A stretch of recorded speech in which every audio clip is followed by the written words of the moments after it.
That's great. I have you all. Thank you very much. So we'll start at 12:50.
Welcome, welcome, welcome to Northern Changemakers, how diversity is creating growth.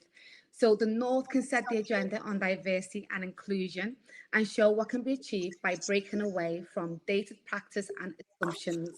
Now, this session features some of the pioneers in our region and sets out what the priorities to accelerate the rate of change.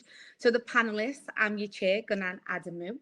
We have Beth Houghton, partner of Palatine Private Equity. We've got Craig Burton, founder of Friends of Dorothy. I love that name. We've got Irene Afful, who is a board member, professional Liverpool and Amentrine Enterprise Solutions. And last but certainly not least, we have Sally Penni, MBE, founder of Women in the Law UK, an impressive panel. Absolutely I'm loving everyone that's on here, and I am really going to try not to talk too much because we need all your expertise. And if you like me, you've got your cup of tea, make sure you've got your pen and paper, because today is all about change. We need to make change. It's not just about talking, it's about action, and what we're going to get from today's panel moving forward to make some real change. So Sally, I want to start with you. How has your initiative helped to deliver change in the North? Firstly, thank you very much. I wasn't expecting to go first. I wanted to go last on there. What an impressive event and an impressive panel. I'm thrilled to be on. So my initiative, and I should declare my interest really in my day job is being a barrister. So I do literally wear my wig and gown somewhere here. And I saw not just in the North, but nationally and particularly in the North, so slightly contradictory, there was a lack of women. and Black and ethnic minority women in senior leadership positions, and also just entering the law. And so I set up Women in the Law UK and business. So we have got business members, and that's really about entrepreneurship and entrepreneur skills, which we're not taught, and it's not just for lawyers. And so when I set that up, it wasn't innovative in any shape or form, really. We wanted to have a community where we could see the progression of women of all backgrounds. And because I often felt that sometimes, people look at me and forget that I am Black. Well, I think you can see for yourselves. And also that we weren't really serving the communities that contribute to the Northern economy. And I'm in professional services. And I just really felt that lawyers could do more. And whether it was in business or whether it's in delivering and supporting the communities we support and representing. So Women in the Law UK, we track our members to see whether or not they advanced in their careers and what that meant. And that doesn't always mean that they're going up, which is what I want to see, whether in judicial appointments or in partnerships or managing partnership and so on. Sometimes it's like this. And actually, so, women who might be on maternity leave, for example, very important that we look after our children. Nobody wants to see, children not being cared for. But actually, they can contribute to various boards and in public service. So, and I'm not talking about PTA. I'm talking about getting more women on board. So that's another thing that I've been very keen to be an ambassador for. And so I've brought all of that in the legal space in the north of England. There's a reason why it's not in London. It's not our headquarters. Our headquarters are Manchester. Sorry, I know we've got Liverpool. You were in there. I know, our Liverpool sisters. I'm all of the north. So that's team and best football team in the world, by the way. Oh, do star. I know you've had Andy Burnham on, haven't you, today? So no doubt he was bagging on. No. So that's what I've been doing with that initiative, to reach perhaps corners in the north that perhaps the law doesn't appeal to, or maybe business doesn't appeal to. So we have visible role models. So we've tracked them, and we've done that through various means, through podcasts that I host, to actually putting on webinars. One of the positives of COVID. Before that, it was seminars, and doing things a bit differently, so being disruptive, saying that, we are in the north and we are in the city of Emmeline Pankhurst, and our history is for everybody. And so we've led on that, and that's caught on. So in terms of diversity and investing in the north, because obviously the disparity in our contribution to the economy compared to London, I'm very keen for things not to be London-centric. We've got a lot to offer here in the north, and we need more people to rather come here to see that and to invest in us, quite frankly. I'm not talking about separate economy here, but when one looks at the productivity and the growth rate, sorry, I'm going into economy now, it's quite clear that we've got a lot to contribute. And so that's the impact that my organisation has been having, tracking entrance to senior leadership and seeing where we can make a difference, because it's still not acceptable, really. The number of women CEOs, for example, abysmal, not just in the FTSE, but in the north. Yes. Certainly in Manchester, and as I said, Black and ethnic minorities, poor. I mean, even, chief executives of charities is still not great. That's a whole nother conversation, Sally. Of course it is. The charitable sector is another conversation that we can also have. But I want to bring in Beth. In terms of your, what you do, what initiatives would you say has worked for you and best practice? Yeah, so Palatine is a Northwest headquartered private equity house. So we're investing in companies in the regions. And at the moment, we have 25 companies across Palatine. And so we're in quite a privileged position, actually, to actually influence how they look at diversity and inclusion. I think one of the things that we've been doing for many years now is tracking diversity and inclusion across our portfolio. I think a bit like what Sally was saying, and then reporting that back to our portfolio companies so they're aware of where they sit on diversity and inclusion. We've also had a diversity day for our portfolio where we got our chief execs and our HR directors together, and we brought in experts from across the diversity industry, and they talked about things like unconscious bias, about inclusive HR policies, about leadership sponsorship of diversity as well. And after that day, we got all our portfolio to make pledges to increase diversity across their organisation. So those just a few of the things that people might want to think about in terms of increasing diversity across some of their organisations. What you and Sally have said about track it's really important, because I think a lot of organisations, I feel, don't track enough. So on their report, they'll say, we've done X, Y, and Z training. All right, then, but how has that actually converted into action? What has actually happened? How do you know it's worked? And I think it's really important that, you know, we keep on talking about tracking. So I'll come back to that. Craig, same question to you, you know, in terms of initiatives and how that's worked. Okay, I'm a trustee of Leeds Community Foundation, and we realised that all the grants that we gave out across the community, I think only something like 4% of any of the grants went to LGBT organisations, and that didn't weigh up. So we conducted a mapping report, and we got some really interesting findings from that, especially around the older LGBT community. And we're talking about the people. Some of you will have seen It's a Sin. And some of you see some of the older people that would feature in It's a Sin. Some of those people, a lot of those people, are still around. So these are the people that have been through the, first of all, the partial decriminalisation of Sexual Offences Act in 1967, because it was illegal before then. I'm preaching to the converted probably here. But and then they just thought it was safe to go in the water, and then AIDS and HIV hit. Lots of these people in these communities, we found that when they were going into healthcare and when they were going into nursing care, often they were having to go back in the closet because of the shame of, and often they were put into nursing homes with people that gay bashed them when they were younger.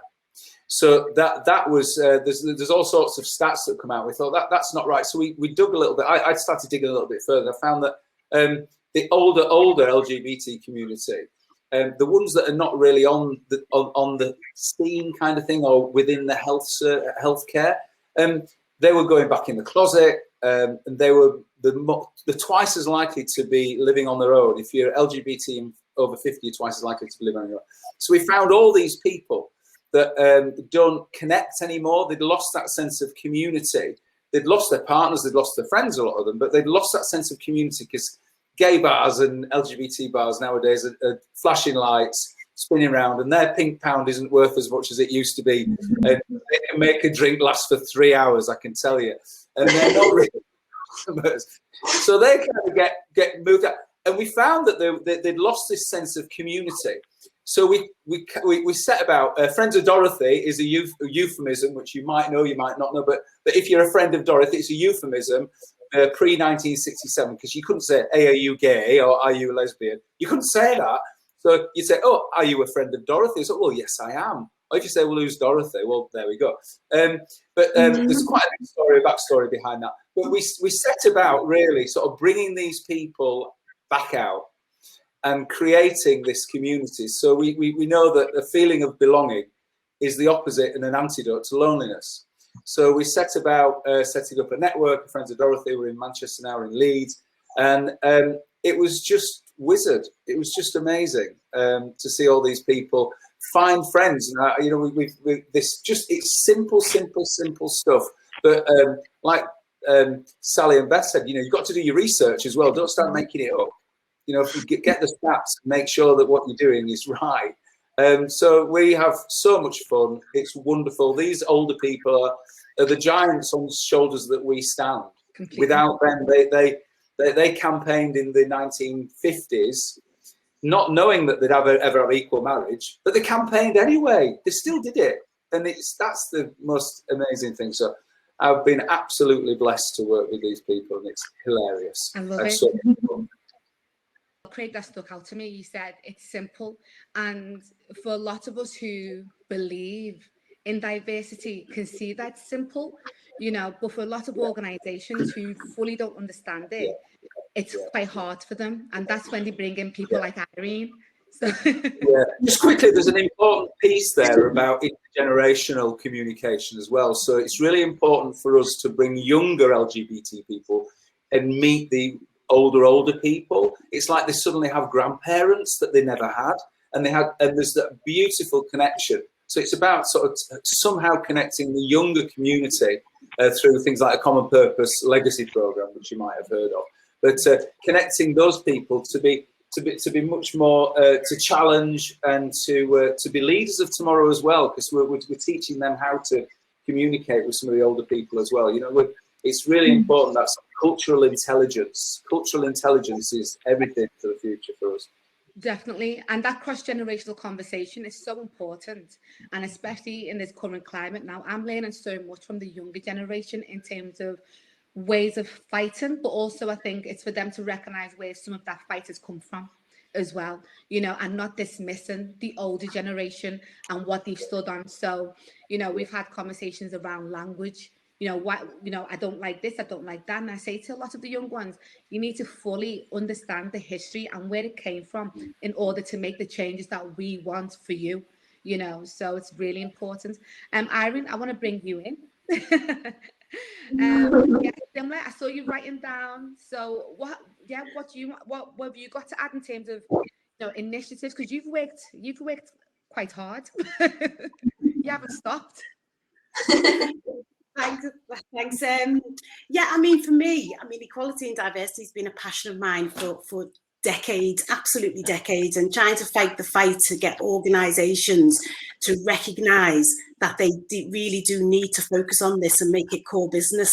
So I set up my company, Amentrine, to basically work with organisations and support them in developing actually measurable equality and diversity strategies, not just a policy that's on the shelf, but something that has action plans that underpin it and something that they can measure their progress on. Because for me, as has been said, particularly by Sally, there is such a dearth of women and particularly ethnic minorities in these senior leadership positions, and the talent pipeline is closed off to these minority groups. And for me, it's about helping organisations to realise their full potential in getting a more diverse workforce, but not just employing a more diverse workforce, but having more diversity represented at the tops of these organisations. So I've done a lot of work with organisations around that. Also, I do a lot of coaching of people, particularly from minority groups, who don't recognise their full potential and don't recognise what they can offer to organisations, and getting them to realise their strengths, to realise what intelligence and skills they can bring to organisations. So I've done a little bit of work around coaching.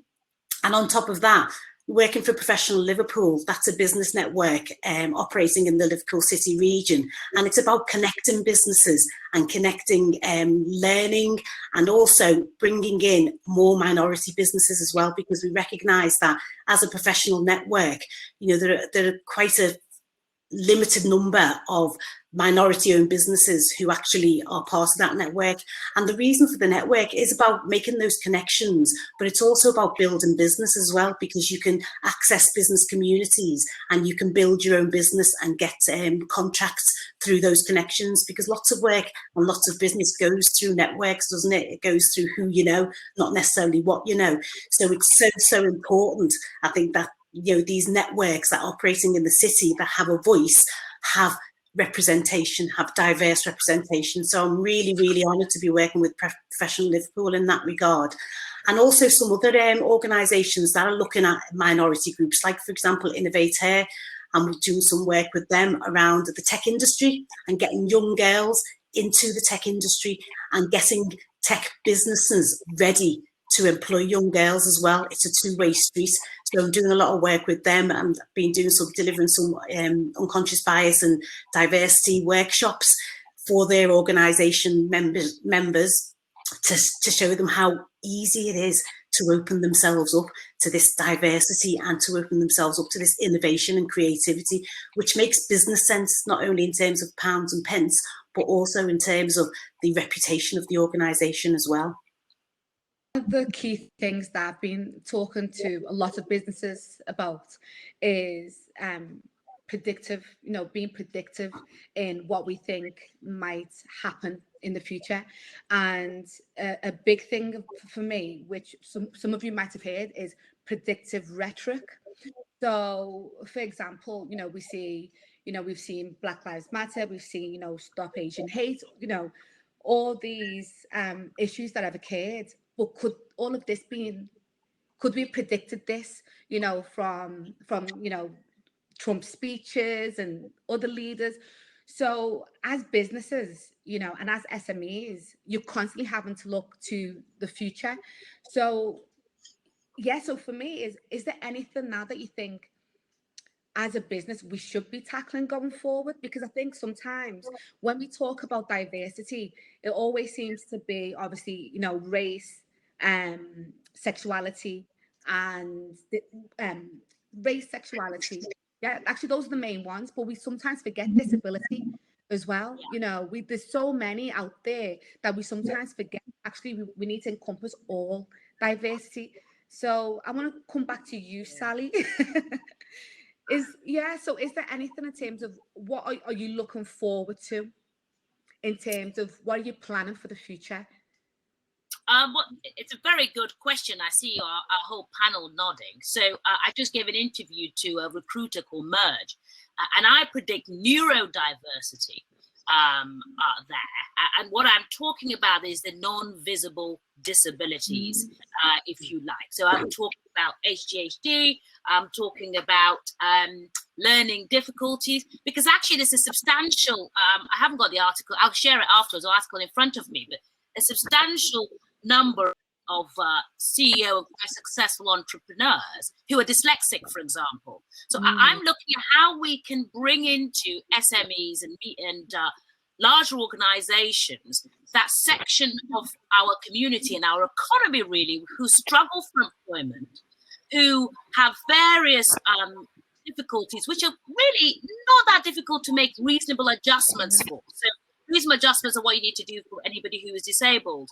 And often they're kind of managed out of businesses, or because they're a bit difficult, or they've got Tourette's or whatever it is. So as a predictor, and I love that term that you use, that's what I see going forward, and we need to bring them in. And so often it's intersectionality. So those people with those neuro conditions, for example, or characteristics, often will be women, or maybe men. They may have an additional intersectionality of race, and they may be from a socially mobile background. So, class is such a big issue in our country. And they may be gay. And so we need to find a way to bring it. Lots of coders. I used to sit on a board, which a lot of the coders had this neurodivergent conditions. And so I'm more concerned about bringing those people into our economies and into businesses in the north, so that they're not excluded. If you have somebody who has these conditions, they can't come to work at 9 o'clock in the morning like everybody else in an atypical workforce. You need to adjust so that they start their work at 2 p.m. And it may be that goes to 2 a.m., as is often the case. So long as the work is done, we don't need to stick to the traditional expectations that we have. So my predictions are neurodiversity, 1, and 2, I think intersectionality. I think we need to stop pitting sometimes the different issues against each other, which I think sometimes we're not very good at. Sometimes we say, well, we've got a gay, forgive me the matter. We've got a few women. Often there's the secretaries. Where are they in your leadership positions? And so we need to actually deal with intersectionality and not treat them as competing factors. They are nuances of their own accord, and we need to try and afford them the same opportunities, really. Obviously, the big ones we need to really make progress with, which is what Irene is talking about there, and Beth and Craig. The big ones we're kind of all understanding now and making some progress, not enough. But neurodiversity and I think intersectionality are my predictors. Can I come in there, Ngunan? Is that okay? Yeah. this is something that's really, really close to my heart. And I totally agree with Sally and what she's saying around, neurodiversity. Has that kind of been left behind? I mean, speaking from a personal perspective, I have a son who's diagnosed with ADHD, and he's also in the process of being assessed for being on the autism spectrum as well. And for me, these people who have these invisible disabilities have such a great wealth of skills and creativity to bring to the business world. They really, really do, and they're often overlooked. I mean, I've worked with a couple of organisations where I'm actually coaching some people with these invisible neurodiversities in terms of them progressing through their organisations, and it is really something that is quite simple if you put your mind to it, in terms of making those adjustments and making those reasonable adjustments and recognising the talent that these people have. And particularly for me, because of my son, and he's doing really, really well in school, but he does have some difficulties along those lines because of his conditions. But he's such a talented and creative child. I mean, he wrote 2 books when he was 10 years of age, illustrated, did his own cartoons, laid them out. He's just so talented. Yet, his skills around academia may not be up to scratch, but he does have some real great skills and knowledge. And it's about how we harness the knowledge of people with neurodiversity. How do we harness their knowledge and their particular individual unique skills and bring that into the business world? And it is absolutely about making the right adjustments to welcome them into the business world and maybe to develop their entrepreneurship and their entrepreneurial skills. Completely. And Debbie just, mentioned there about rethinking the recruitment process. And I know one organisation that I'm working with, they're looking at, it doesn't matter if you're bad at spelling when you fill your application form. It's not about spell check, it's about the application form, in terms of different language that you use. So it's really going back to the recruitment process, because, a lot of organizations have missed out on amazing talent because they fitted in what they think a leader should look like, or what they think, a staff member should look like, or if you fit into that environment. We haven't got that long left, but one example I'll give is a friend of mine who's Chinese Brit, but one of the things that she was taught was about eye contact, so with elders.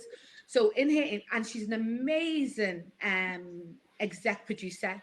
She went for an interview and she did all the things, answered all the questions perfectly, and she didn't get the job. And one of the feedback was she didn't give eye contact, and because she didn't give eye contact, it meant that she wasn't confident in the role that they would go, and just little things like that. You think, really, you've totally disregarded her, her experience, what she's brought forward. So I think there's a lot to be learned in terms of how we go forward. Craig, I saw you nodding your head. I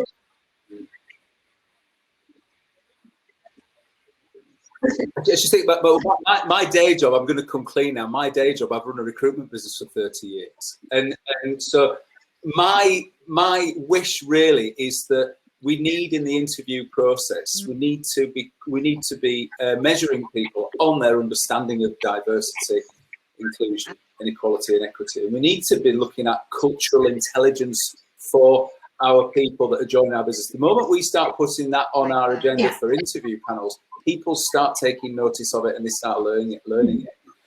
Work with younger people. We need to be getting to people younger. The Common Purpose Legacy programs, which are amazing. 330 kids across the north of England, free program, 18 to 25-year-old. I'm not plugging Common Purpose, but that's a no-brainer. If you've got any young person that's got an inkling of a spark of emergence of leadership, get them on.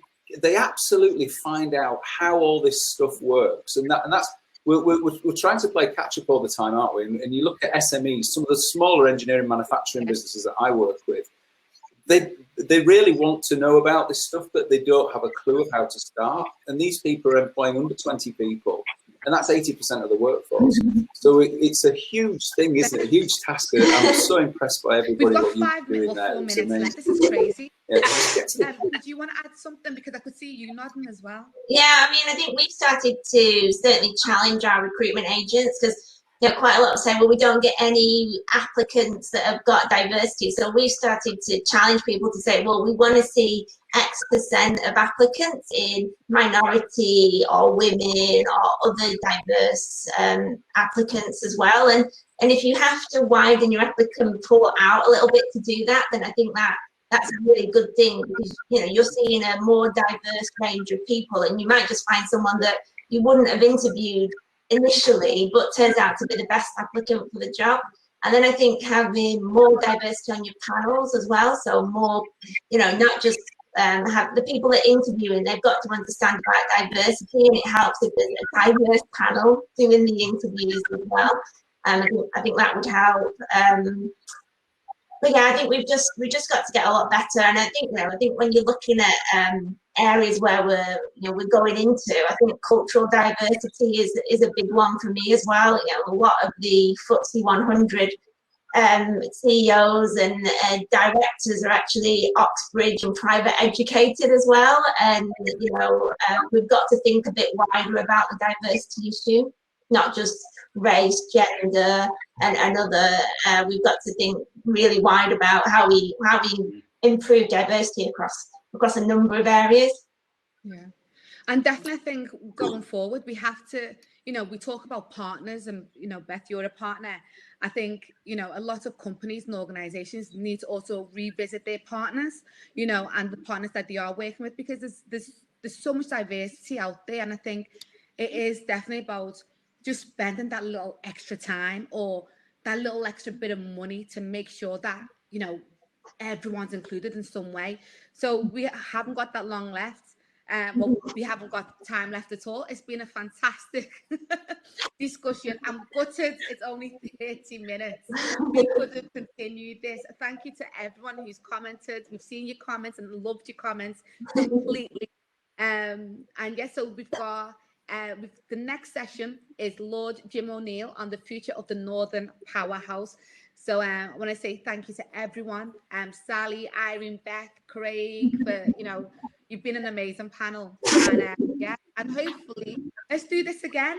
Yeah. Thank you. Thank you. Thanks, everyone.